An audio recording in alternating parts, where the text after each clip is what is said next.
आई। और ये चलिए बच्चों, नमस्कार। कैसे हैं आप सब लोग। कल हम लोग व्यंजन संधि में पढ़े थे 7 नियम। आज 8वां नियम हम सबको व्यंजन संधि का पढ़ना है। तो एक बार जल्दी से आप सभी लोग लिंक को शेयर कर दें। जल्दी से सभी बच्चे लिंक को शेयर कर दें ताकि हम लोग काम को आगे बढ़ा सकें। लिंक को जल्दी से शेयर कर दीजिए, सब लोग जुड़ जाइए। 8वां नियम, आज व्यंजन संधि हमको खत्म करनी है, कल से विसर्ग संधि पढ़ेंगे। जल्दी से बच्चों शुरू करिए कहानी। देखिए बेटा, कर दिए होंगे सब लोग, लाइक शेयर कमेंट कर दिया करिए, उसके बाद हम लोग कहानी शुरू कर दिया करें, ठीक है। तो माय डियर स्टूडेंट, आज का जो नियम है, यदि तो के बाद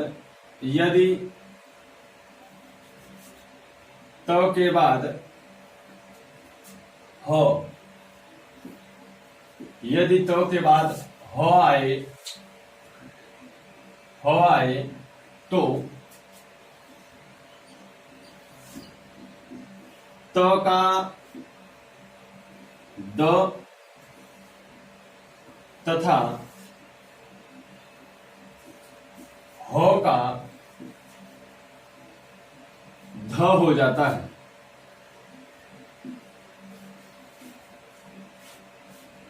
ठीक है, आई बात समझ में। क्या कहा, अगर त के बाद कभी भी ह आ जाए तो त का तो द हो जाएगा और ह का क्या हो जाएगा, ध हो जाएगा। इतनी बात क्लियर हुई। फिर से एक बार बोल रहा हूं, मैं इसे ग्राफिकली समझाता हूं। अगर मान लीजिए त के बाद ह आ जाए तो अब क्या होगा, दोनों परिवर्तन होंगे। ये जो त वाला होगा इसका हो जाएगा द, ठीक है, और ये जो ह वाला है इसका हो जाएगा ध। अर्थात ये दोनों मिलकर के, इसमें एक बड़ी कलाकारी होती है।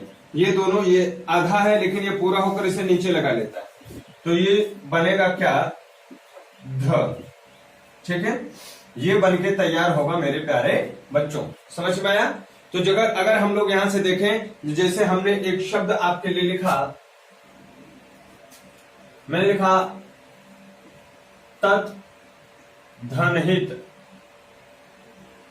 है ना, तत् धन हित, उत धनहार, उत धनहार, ठीक है।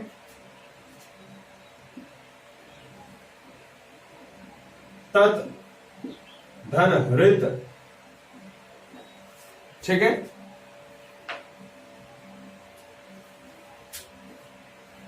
उत धन हृत,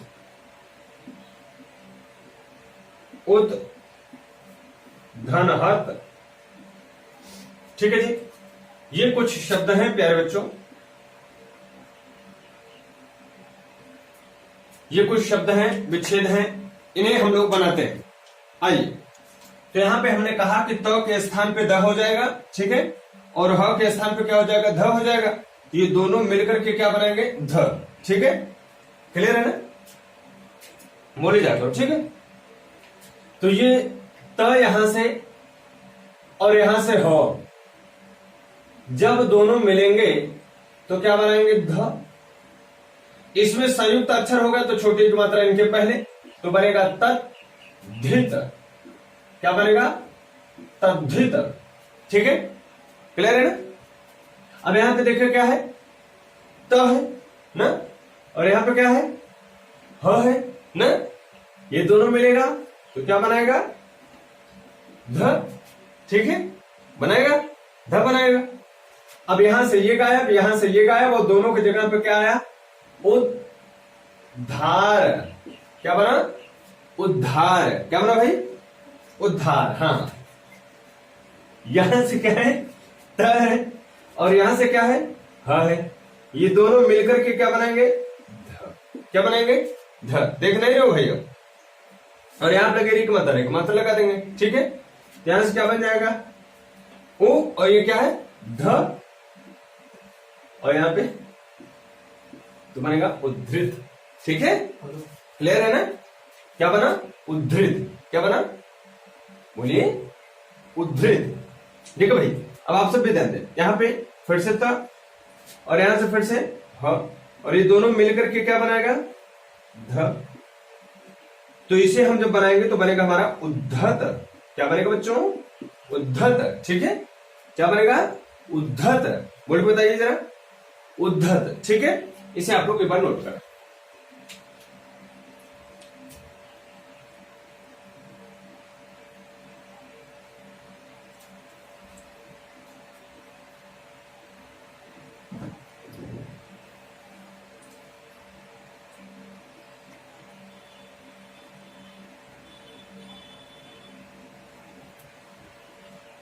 हो गया भाई।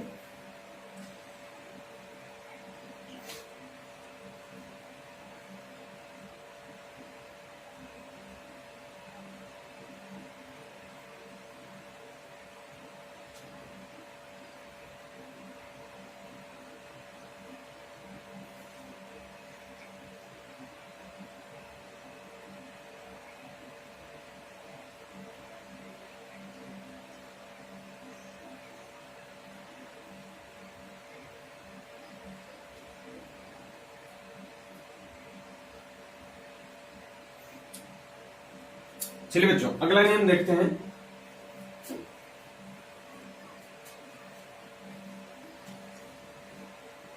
अगला जो नियम है इसे बहुत वैयाकरण लोग ऋणत्व कहते हैं। क्या कहते हैं, ऋणत्व। जब आप लोग माहेश्वर सूत्र पढ़ेंगे तो प्रत्याहार मिलेंगे उसमें पढ़ने, उसी प्रत्याहार के नाम को अक, अच, हल, ऋणत्व ऐसा कहा जाता। ठीक है, तो अगला जो हमारा नियम है 9वां वाला, वो ये है कि यदि मान लीजिए कभी भी री, र या श, यदि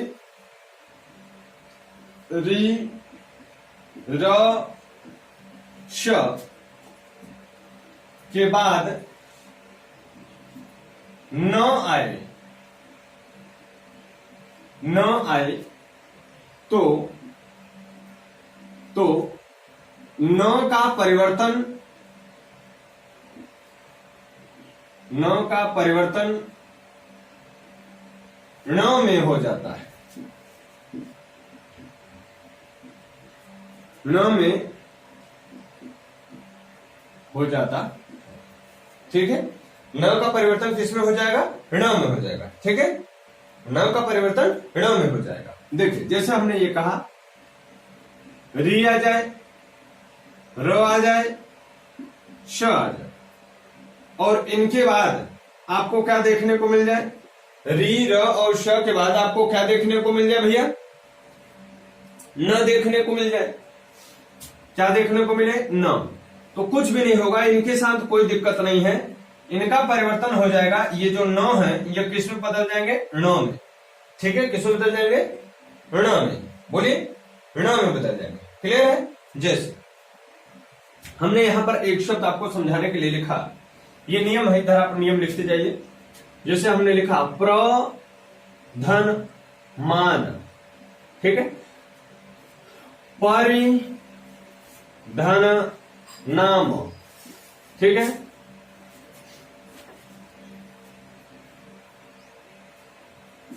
प्र, धन, नाम।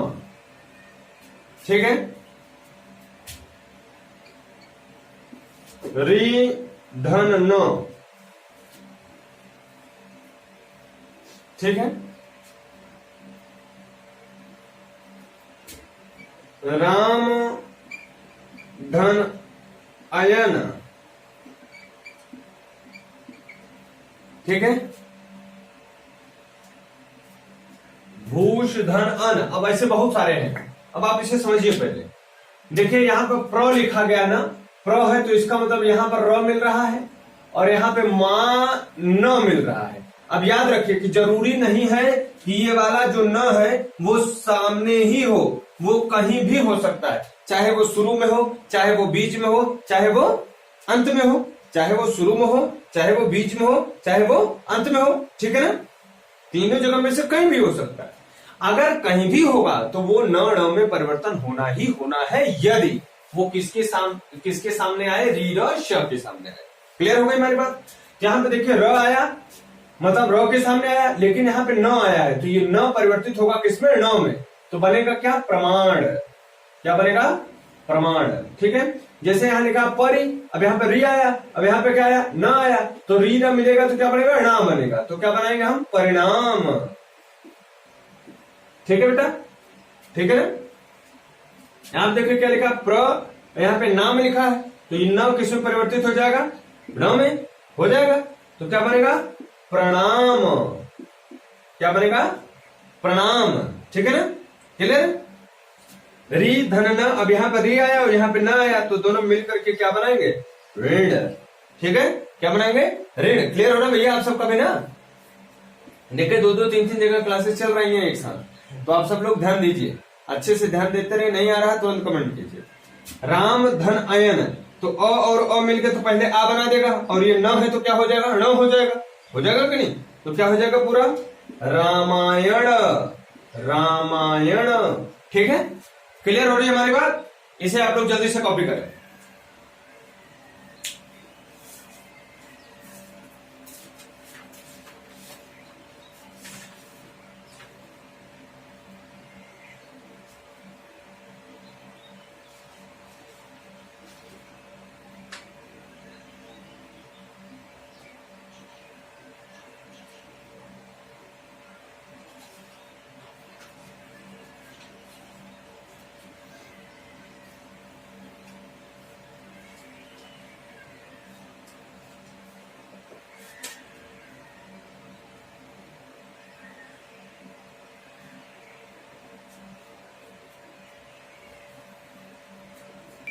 चलो बच्चों, 9 नियम पढ़ लिए, 10वां नियम देखते हैं। यदि म, 10वां नियम, यदि म किसी भी स्पर्श व्यंजन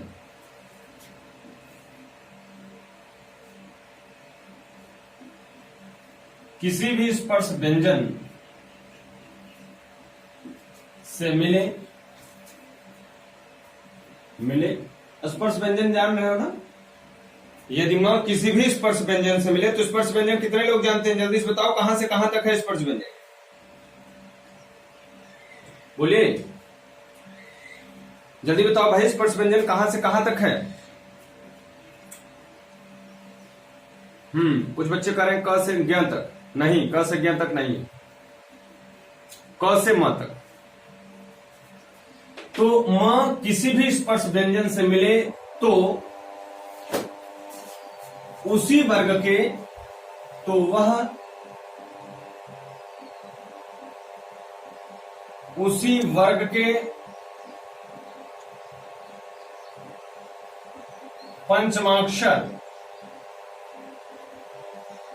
पंचमाक्षर में परिवर्तित हो जाता है।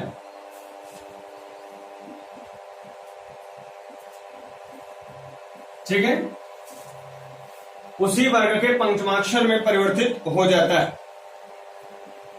अब एक बात यहां पर और है, आधुनिक दशा में यदि देखा जाए तो पंचमाक्षर में परिवर्तित न करके अनुस्वार में परिवर्तन कर देते हैं, अनुस्वार में इसका परिवर्तन कर देते हैं। ठीक है, अभी मैं उसके बारे में जिक्र करता हूं, पहले इसे देखो। यदि म जो है वो आपका किसी भी स्पर्श व्यंजन, मतलब क ख ग घ ङ, च छ ज झ ञ, ठ ठ ड ढ ण, त थ द ध न, प फ ब भ म, ये इसका मतलब क से लेके म तक के किसी भी वर्ण से मिले, तो ये जो म है, ये जो म है, ये सीधा सीधा परिवर्तित हो जाता है किसमें, क का, क वाले का पंचम वर्ण व में, च वाले का पंचम वर्ण ञ में, ट वाले का पंचम वर्ण न में, त वाले का पंचम वर्ण न में, प वाले का पंचम वर्ण मो, ये इसमें परिवर्तित हो जाता है।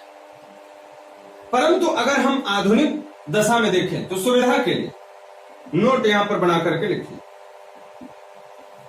इसी नोट के चक्कर में बहुत चीजें गलत लिखी जाती हैं, जो आप लोग देखते होंगे किताबों में गलत या सही या कैसे लिखा रहता है हमें नहीं पता, लेकिन लिखा रहता है। जैसे गंगा लिखना हो तो आप हर जगह देखोगे अब गंगा ऐसे लिखा हुआ मिलेगा। ये आधुनिक दशा के हिसाब से है, आधुनिक सुविधा के हिसाब से बना गया। परंतु शुद्ध रूप से यदि गंगा लिखा जाना चाहिए था तो गंगा ऐसे लिखा जाना चाहिए था। ठीक है, ऐसे गंगा लिखा जाना चाहिए था। क्यों? क्योंकि अभी हम इसको जोड़ करके बनाएंगे। गम धन गा है, गम धन गा है, गम धन गा है। अब देखो यहां से म आया तो किसी भी व्यंजन से मिल रहा है तो ये इसी वर्ग के पंचम वर्ण में बदलेगा। तो अगर ये ग रहा और ये अंगों में बदल गया और ये होगा गा, तो ये बनना चाहिए। और आप जानते हैं इसके पास एक स्पेशल क्वालिटी होती है कि ये इसे अपने नीचे लगा के पूरा हो जाता है। तो बनेगा कैसे? कैसे बनेगा? ग ये पूरा था, इसको नीचे बुलाया, कहा लाला नीचे आओ, तो ये नीचे आ गया और यहां से ये पाई लगी तो बना गंगा। समझ में आई बात? समझ में आ रहा कि नहीं आ रहा? तो क्या पढ़ेंगे इसे? गंगा पढ़ेंगे। क्या पढ़ेंगे? गंगा पढ़ेंगे। ठीक है। अब देखिए, लेकिन आज आधुनिक दृष्टि को प्रयोग करते हुए तो यहां पर मैं लिख दे रहा हूं आधुनिक सुविधानुसार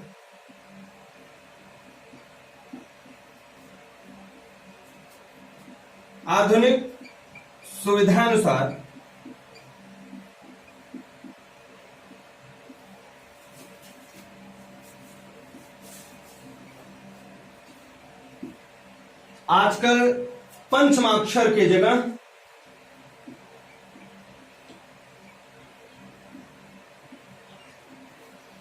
पंचमाक्षर के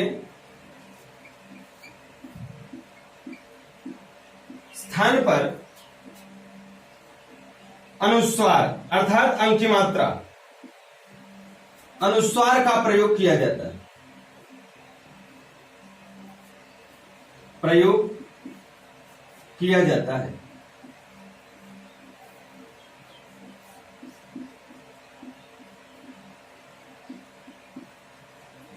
अब आप कहोगे सर विकल्प में यदि दोनों रहे तो आप पंचमाक्षर वाले को मारेंगे, आप अनुस्वार वाले को नहीं मारेंगे। परंतु यदि पंचमाक्षर अवेलेबल नहीं है तो तब आप अनुस्वार को मारेंगे, तब वहां पर कोई दिक्कत की बात नहीं। देखिए मैंने यहां पर पंचमाक्षर लिखा है, देखिए ऐसे लिखा है। जब आप लिखेंगे इसे तो आप ऐसे भी लिख सकते हैं। ठीक है। जब आप व्यंजन लिखते हैं तो आप ऐसे लिखते हैं, लेकिन ये क्या सही है? इसको मैं जब भी आपके सामने लिख रहा हूं तो देखेंगे मैं ऐसे लिखता हूं। क्यों? मैं इसे क्यों लिखता हूं?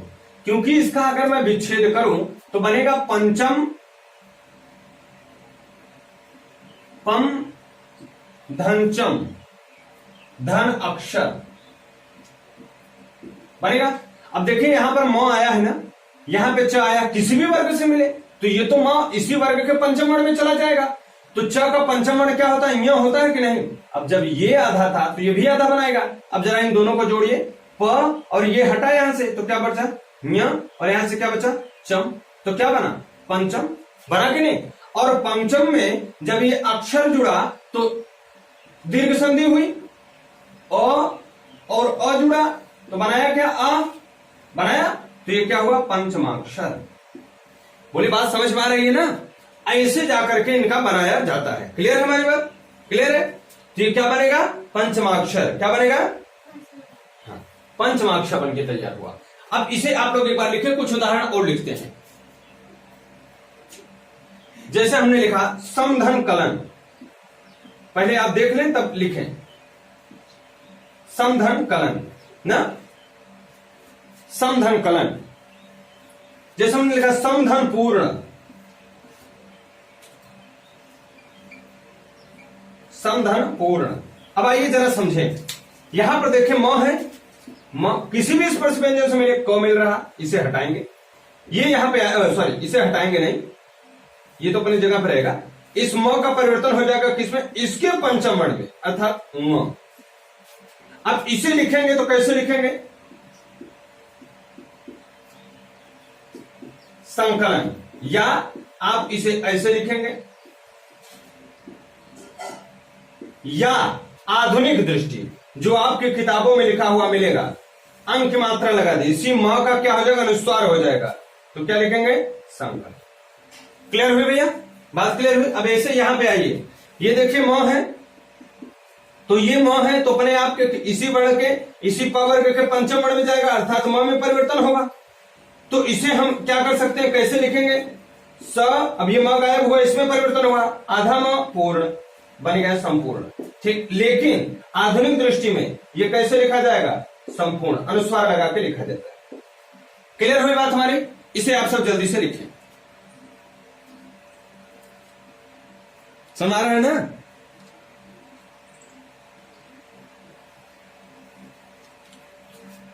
नीचे दिख नहीं रहा है,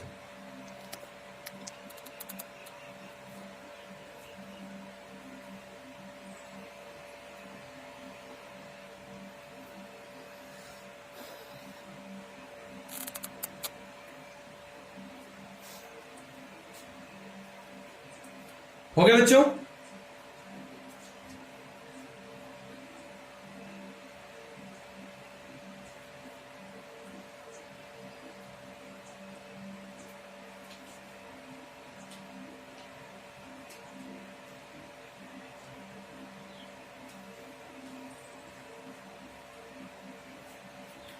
आइए देखिए कुछ और लिख देते हैं,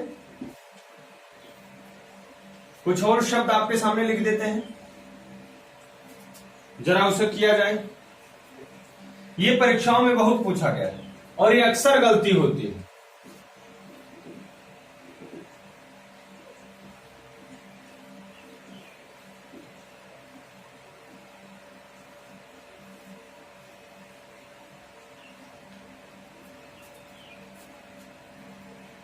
सुना रहे बेटा, सुना रहा है ना, बोल नहीं रहे हैं आप।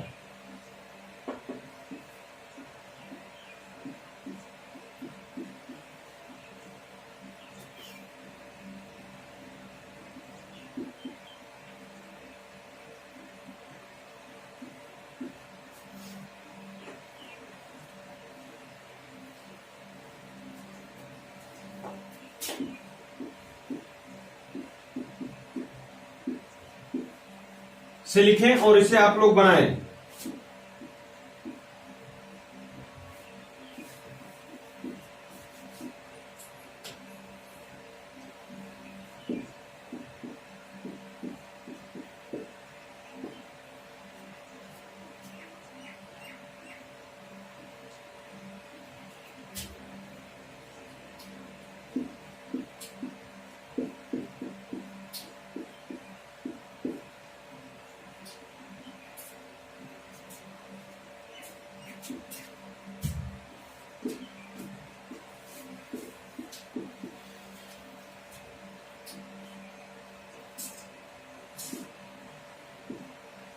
ठीक है, क्लियर है ना, लिखते रहिए आप भी। क्लियर, बनाए भाई, जल्दी जल्दी बनाइए। 4 शब्द है, जल्दी से आप सब बना सकते हैं।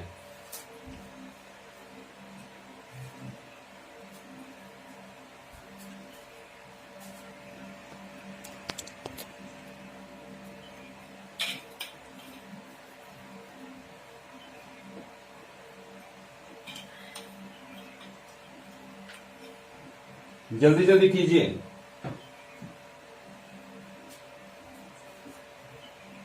पापा पानी कौन लाएगा, पापा पानी कौन लाएगा भाई।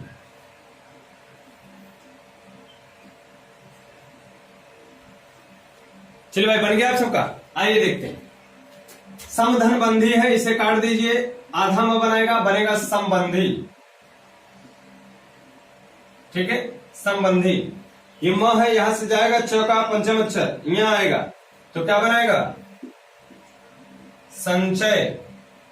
अब आप चाहें तो इसका आधुनिक तरीका भी बना सकते हैं, जैसे हम लोग दिन रात बनाते चले आ रहे हैं। संचय, संचय का तो क्या करेंगे, देखिए जो ये तरीका है, ये गलत नहीं है, ये भी सही है, पर सबसे ज्यादा सही है। जैसे गुड बेटर बेस्ट में देखा जाए तो ये बेस्ट, ठीक। अब बेस्टम बेस्ट है। जैसे परम धन तू है तो ये त वर्ग के पंचम वर्ण में चला जाएगा, तथा तथा न, तो ये किस में परिवर्तित हो जाएगा, आधा न में, तो क्या बनाएगा, परंतु। क्या बनाएगा, परंतु, किंतु, परंतु, लेकिन। तो यहां पे देखिए किम भी आ गया, ये भी आधे न में चला जाएगा, तो क्या बनेगा, किंतु। ठीक है पप्पू, ये म किसमें हो जाएगा, अपने पंचम वर्ण में, तो म भी पंचम वर्ण ही है तो आधा म हो जाएगा, तो क्या बनेगा, स। अब ये यहाँ पे क, सॉरी हमने गलत बोल दिया था, म नहीं, ये इसके पंचम वर्ण में जाएगा तो अंग बनाएगा। क्या बनाएगा, अंग, तो क्या बनेगा, संगत। फिर से वही बात कि यह बड़ा चालाक आदमी है, इसे नीचे कर देता है, संगत। और आधुनिक में देखें तो संगत। अब ये सब इसलिए नहीं बन के आता मोस्टली किताबों में, क्योंकि ये वैदिक टाइपिंग है, वैदिक टाइपिंग है। जैसे कृति देव वगैरह में ये टाइपिंग जल्दी नहीं मिलता, बड़ी दिक्कत होती है। अब एपीएस डिजाइनर वगैरह या एपीएस वगैरह के फॉन्ट में ये सब मिलता है, तो सब लोग इसमें ना करके इसे छोड़ देते हैं, कहते हैं जान दो इसी काम चलो का फायदा परेशानी झेले। लेकिन संस्कृत जब लिखी जाती है तो आप देखेंगे ऐसे वर्णों को लिखा जाता है, तो संस्कृत में ये सब चीजें जरूर लिखी जाती है, इसलिए संस्कृत है विशुद्ध है, तत्सम है, इसलिए इसे माना जाता है बेस्ट और इसे माना जाता है गुड बेटर। ठीक है, समधन मुख, समधन मुख। अब देखिए म है, म तो खुद पंचम वर्ण है, तो ये आधा अपने आप में पंचम वर्ण में बदल जाएगा, तो बनाएगा सम्मुख। ठीक है बेटा, ये बन जाएगा सम्मुख। तो एक नियम ये आपका हुआ। अगले नियम की तरफ हम लोग बढ़े।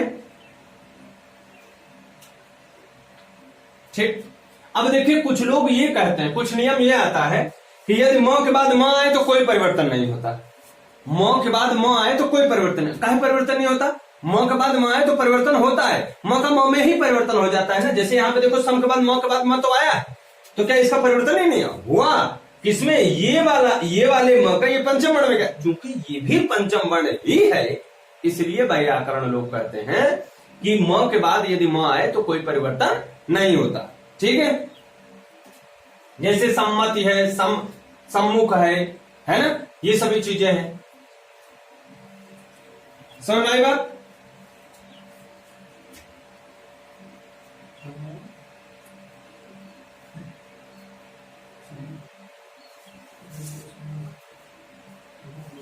ठीक है, चलिए जी।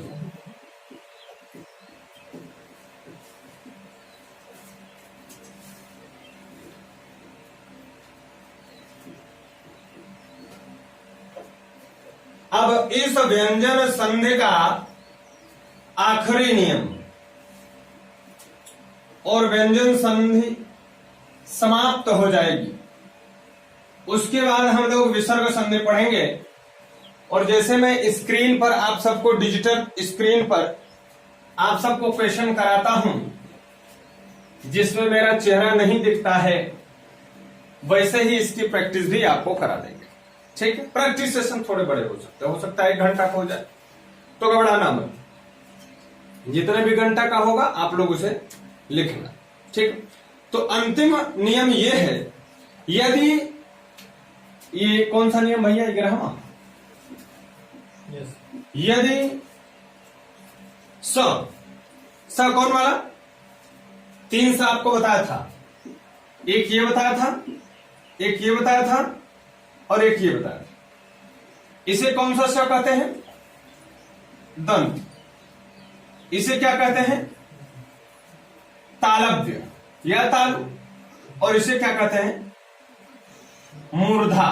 क्या कहते हैं, मूर्धा। तो यदि कभी ये जो दंत वाला श है, यदि ये कभी दंत वाला स के पहले अ या आ के अलावा कोई भी स्वर आए,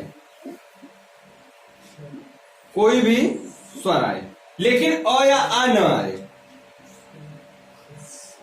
तो ये जो ये दंत वाला स है, ये दंत वाला श है, ये मूर्धा वाले स में परिवर्तित हो जाता है।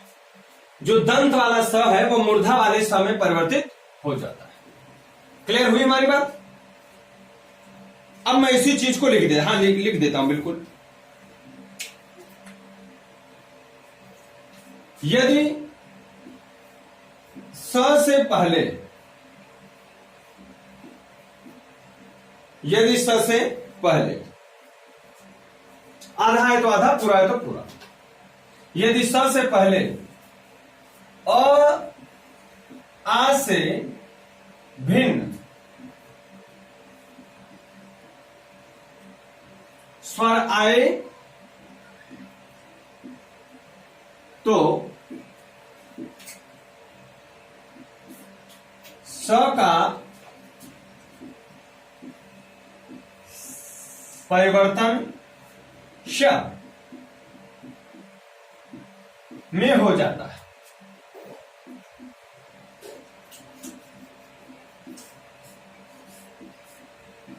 ठीक है जी।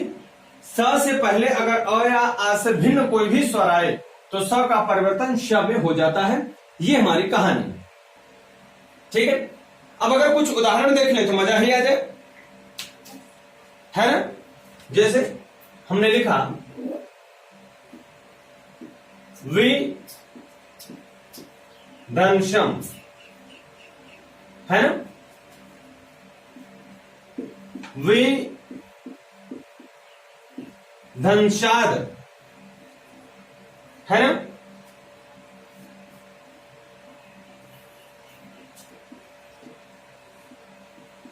सु धन समा,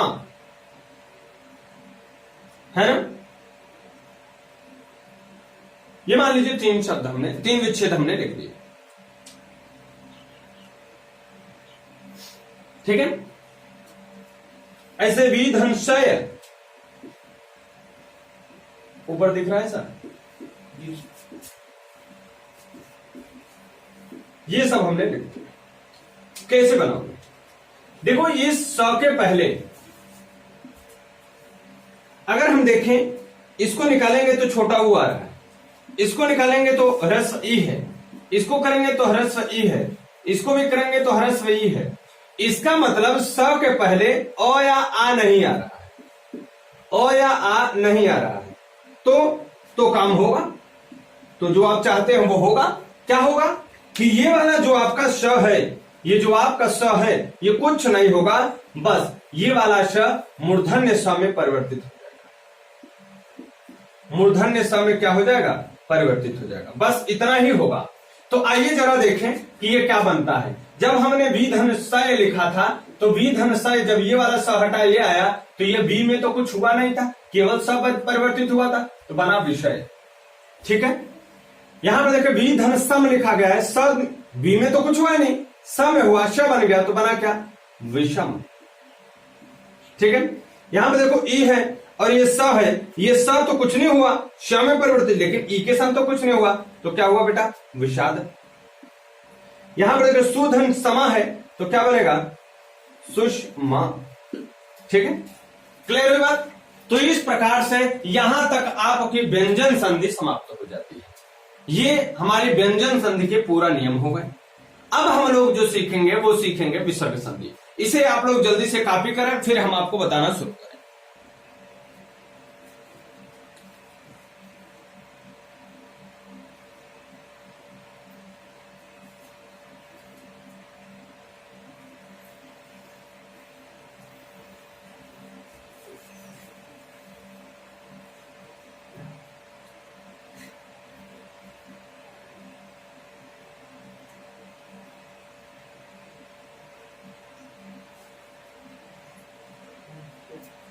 डंडा उठाइए भाई, जरा डंडा उठाइए, इससे लोग नहीं पढ़ेंगे। डंडा पीटा जाएगा तब पढ़ेंगे। सभी लोग लिखते रहे, किसी के कलम रुकी नहीं रही चाहिए, लिख लिया करिए सब लोग। मैं तो समझ लो मोबाइल में घुस के डंडे मारूंगा तुम्हें।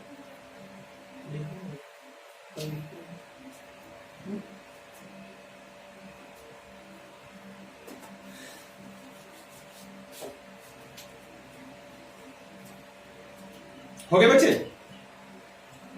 तो ये तो हमारी सभी व्यंजन संधि के बारे में था। अब हम लोग पढ़ेंगे विसर्ग संधि। क्या पढ़ेंगे? विसर्ग संधि।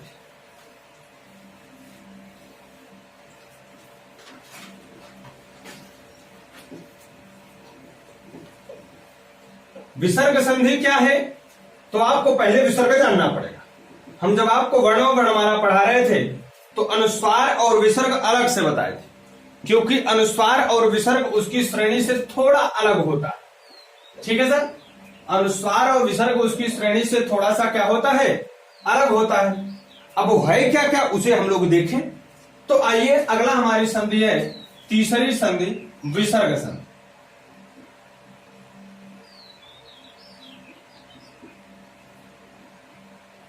विसर्ग संधि, अब बोलिए संधि ऐसी सही है कि ऐसे लिखना सही है?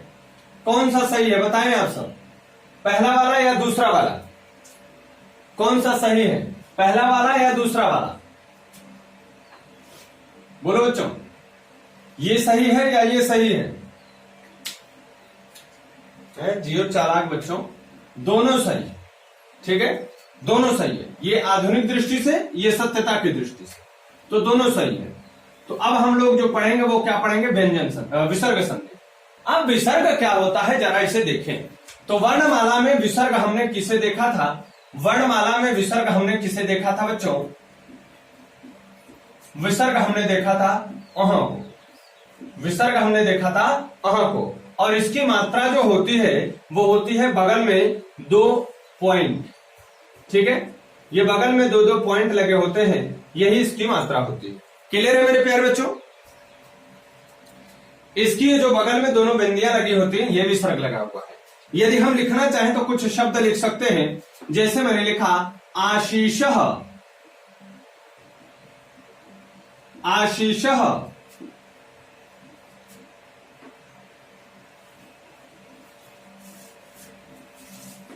रामः, मृगः, है ना,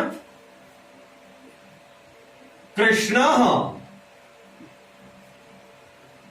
ठीक है, ये हमने कुछ शब्द लिखे हैं, कृष्ण। अब आप देख रहे हैं कि इन सभी के लास्ट में, अंत में ये 2 बिंदियां लगी हुई है, ऊपर नीचे 2 बिंदियां लगी हैं। इंग्लिश में यदि बोले तो इसे तो कॉलन कहा जाता है, गणित में बोले तो रेशियो का साइन कहा जाता है, परंतु हिंदी में बोले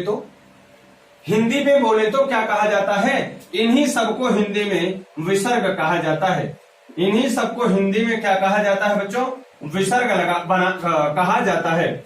मतलब अब जो हम लोग संधि पढ़ने वाले हैं वो इसी से संबंधित संधि पढ़ने वाले हैं, जिसमें यह देखने को जरूर मिलेगा, यह देखने को आपको जरूर मिलेगा। क्लियर है? तो यदि अब हम परिभाषा बनाएं, विसर्ग संधि की परिभाषा बनाएं, तो हम ये बात कह सकते हैं, यदि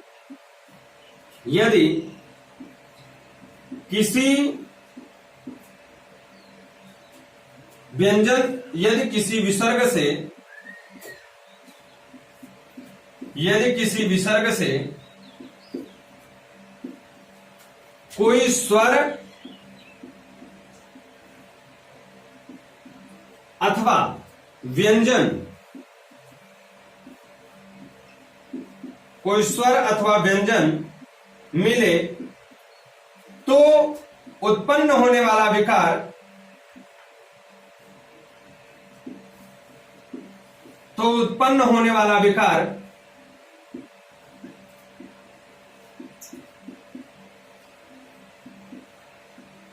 विसर्ग संधि कहलाता है।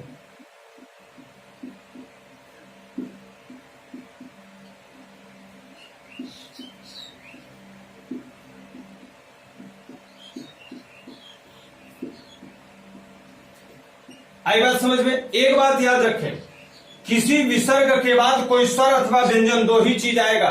क्यों विसर्ग क्यों नहीं आ सकता? सर आपने तो कहा था व्यंजन वाले में व्यंजन भी आता है, स्वर भी आता है, तो विसर्ग वाले में स्वर, व्यंजन, विसर्ग तीनों आना चाहिए। याद रहे कि कभी भी किसी भी विसर्ग से किसी भी शब्द का निर्माण शुरू नहीं होता। ये बात आप याद रखें, किसी भी विसर्ग से किसी भी शब्द निर्माण की शुरुआत नहीं होती है। समझ में आ रहा है ना? तो ये बात मैं यहां पर लिख देता हूं, विसर्ग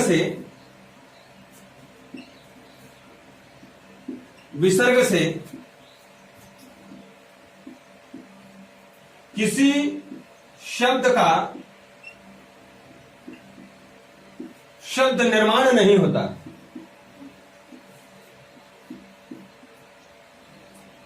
किसी शब्द का शब्द निर्माण नहीं होता। विसर्ग से किसी शब्द का शब्द निर्माण नहीं होता। जैसे यदि मैं यहां पर मृगः लिखा हूं, गह मृग लिख दूं, ऐसा संभव नहीं है। क्लियर हो गई हमारी बात? तो ये बात आप याद रखिएगा कि विसर्ग संधि क्या होती है? ऐसी संधियां जिसमें विसर्ग के बाद कोई स्वर या व्यंजन आए, तो जो बनने वाला विकार है, तो जो उत्पन्न होने वाला विकार है, वह क्या बनाएगा? आपका विसर्ग संधि बनाएगा। क्लियर है? जैसे मैं एक दो उदाहरण आपके सामने लिख देता हूं। जैसे मैंने लिखा मनः धनहर। ठीक है, मैंने क्या लिखा? मनः धनहर। मैंने लिखा निह धन आकार।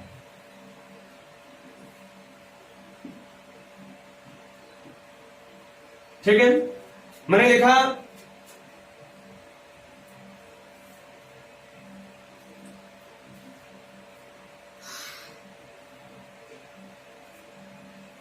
दुह धन ऊह। ये कुछ उदाहरण है बच्चों। जब ये संधि में किया जाएगा तो ये देखिए, ये विसर्ग है और ये व्यंजन है। जब ये दोनों आपस में मिलेंगे तो कुछ विकार उत्पन्न करेंगे और बनेगा शब्द मनोहर। तो यदि पूछे मनोहर में कौन सी संधि है, तो आप आंख मूंद के बताएंगे विसर्ग संधि, लेकिन टिक लगाएंगे आंख खोल के, नहीं तो गड़बड़ हो जाएगी, है ना। आंख मूंद के बताइए और आंख खोल के टिक लगाइए। निह धन आकार, यहां पर देखिए विसर्ग है और यहां पर कोई स्वर आया है, बनेगा एक शब्द निराकार। क्या बन के तैयार हुआ भैया? निराकार बन के तैयार हुआ। तो निराकार में कौन सी संधि है? तो विसर्ग संधि है। ऐसे यहां पर देखिए दुह और यहाँ ऊ, और यहां पर ये देखिए जो दुह है और ये जो ऊ के साथ स्वर के साथ मिल रहा है, तो जो बन के शब्द तैयार होगा वो तैयार होगा दुरूह। क्या तैयार होगा? दुरूह। और इस दुरूह में कौन सी संधि है यदि कोई आपसे पूछे तो आप कहेंगे सर विसर्ग संधि है। कौन सी संधि है? विसर्ग संधि है। क्लियर हुई हमारी बात? तो चलिए आज की लेक्चर भी यहीं तक रखते हैं। विसर्ग संधि की शुरुआत कर दिया हूं। विसर्ग संधि कल से हम लोग इसके आगे पढ़ते रहेंगे, ठीक है। तो प्यारे बच्चों याद रखिएगा एक बात कि आप सबको लिंक को शेयर जरूर करना है, लाइक करिए अगर आपको पसंद आता है, कमेंट करिए यदि आपको कोई परेशानी है, और यदि आप नए हैं, यदि आप हमारे चैनल को पहली बार देख रहे हैं तो सब्सक्राइब कर लीजिए। मैं पूरे कंटेंट देने की कोशिश में लगा हुआ हूं, हर चीज आपको यहीं पे दे दूंगा। पूरा ये प्लेटफॉर्म ही ऐसा आपको मिलेगा कि किसी भी तैयारी को आप कंप्लीट यहां से कर सकते हो। कोई भी कोर्स खरीद सकते हैं, कुछ भी आप यहां से कर सकते हैं, ठीक है।